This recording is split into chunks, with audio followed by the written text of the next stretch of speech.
Welcome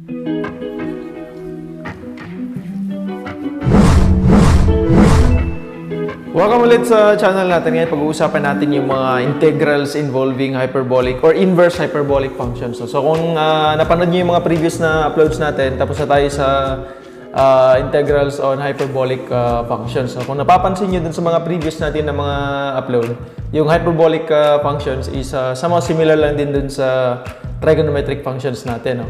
And then dito sa new lesson natin, yung inverse hyperbolic functions, medyo similar lang din siya dun sa inverse trigonometric functions natin.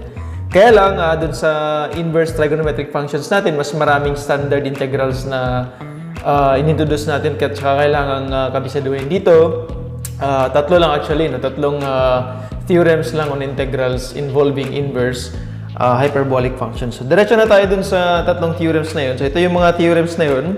First is ito yung form. So, pag ganito yung form ng integral natin, automatic na ito yung equivalent na integral or antiderivative na sine h or hyperbolic sine to the negative 1 kasi inverse u over a plus c. Tapos ito naman para sa ganitong form, yung u squared minus a squared. And then we have here a squared minus u squared. Pwedeng dalawa yung forms na equivalent niya na antiderivative.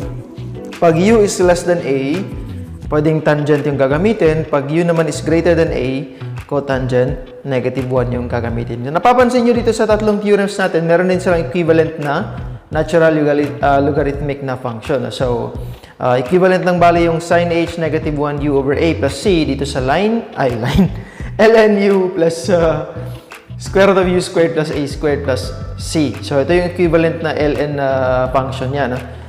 Similar with the second and third theorems, meron din tayong equivalent na equivalent na logarithmic function or yung logarithmic natural logarithm na form ng antiderivative natin. So ito lang yung tatlong theorems na sinasabi natin kanina na kailangan yung kabisaduhin. And then yung approach, yung the way na i-solve yung mga problems natin ay similar lang talaga dun sa approach din na ginamit natin sa inverse trigonometric functions. No? Yung kailangan nating i-simplify lalo na yung denominator para makuha natin yung forms na mga ganito. No?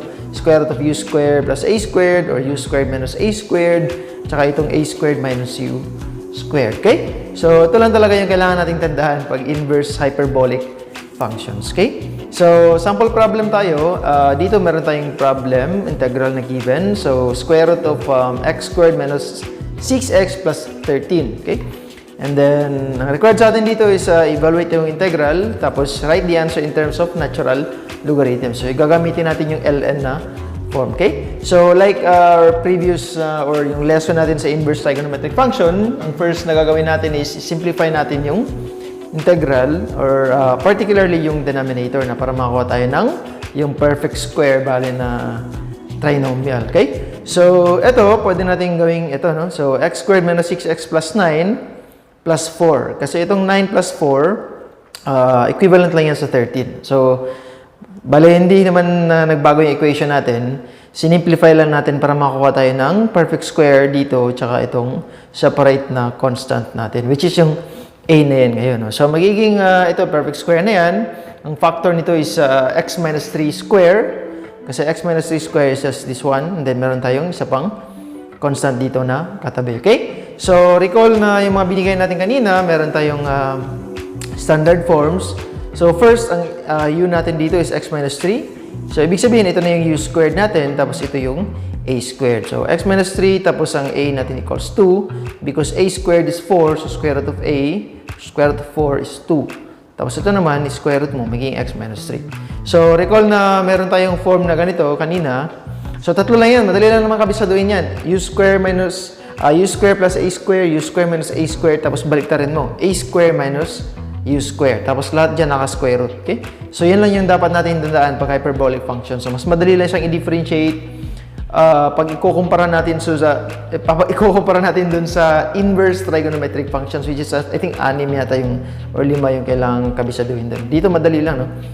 U square plus a square, u square minus a square minus u square. Okay? Tapos naka-square root yan lahat. Okay? So, yun. Meron tayong form, standard form. which is swak naman yung binigay sa atin na problem pag na-simplify na. So, ito na ngayon yung u square, ito yung a square. So, take note again na yung u square, yun yung may variable natin.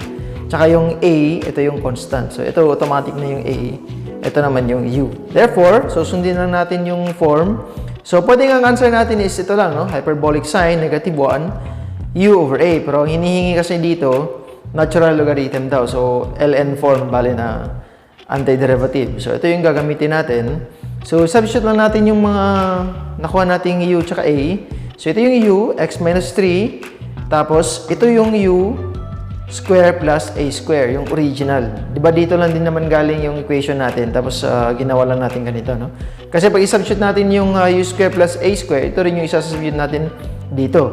Pero pag i-simplify natin to ulit, magiging ganito lang din. So, babalik tayo sa original plus c. Okay? So, ito na yung equation natin. Ito na yung antiderivative natin sa equation na ito. So, careful lang na pag-simplify. So, paano pag nag-mix-mix na, for example, final exam na, so cover to cover from the beginning, tapos magkaka-mix-mix na yung inverse trigonometric function natin, saka inverse hyperbolic. So, kailangan nyo talagang kabisaduhin yung standard forms ng trigonometric tsaka hyperbolic functions. Kasi medyo, yun nga, medyo pare-pareho lang naman sila ng approach. Yun lang, nagkakaiba sila dito sa standard forms tsaka equivalent na integral. Okay? So, yan yung introduction natin tsaka isang sample problem sa lesson na to, inverse hyperbolic function. So, ulit, sana yun, may natutunan kayo sa video na to, and see you ulit sa next na video lesson natin. Magbibigay pa tayo na I think 2 or 3 sample problems dito. Yun, kaya see you sa next na video upload natin. Thank you.